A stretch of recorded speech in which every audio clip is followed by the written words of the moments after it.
সন্মানীয় আমাৰ অতি শ্ৰদ্ধাৰ ভৰত ৰাজখোৱা ছাৰক মই প্ৰথমতে বহুত বেছি ধন্যবাদ জনাইছোঁ।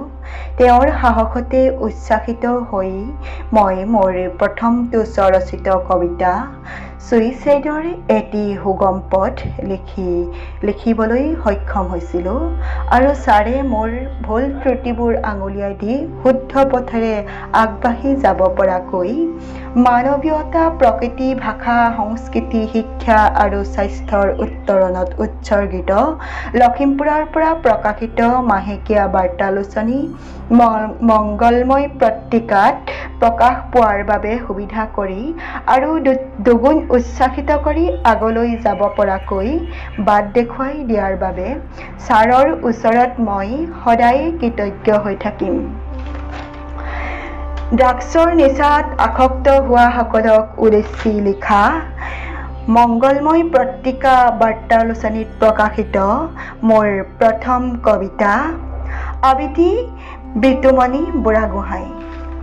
কবিতাৰ শিৰোনাম ছুইচাইডৰ এটি সুগম পথ।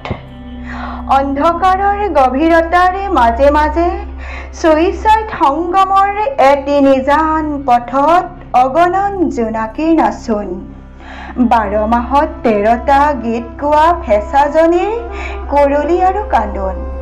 সেই কুৰুলি আৰু কান্দোনত একাকাৰ হৈ মানুহৰ জীৱনলৈ নামি আহে নিশাচৰী বতৰা।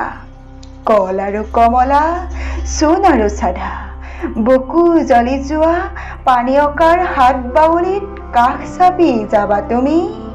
নিশা 9 বজাৰ পৰাই ৰাস্তাত শুনা যায় নিচাগ্ৰস্ত যুৱকৰ উত্তাল হাঁহি।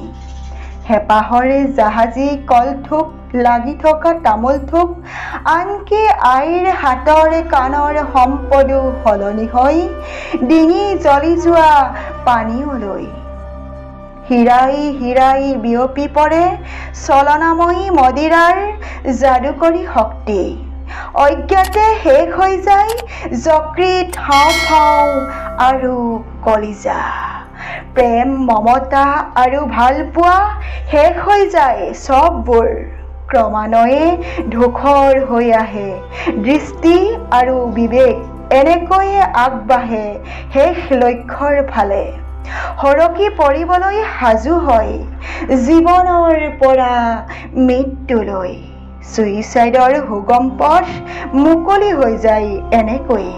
আৰু পলম কিয়, আগবাঢ়া ছুইচাইডৰ ৰঙীন আৰু সুগম পথেদি। ধন্যবাদ।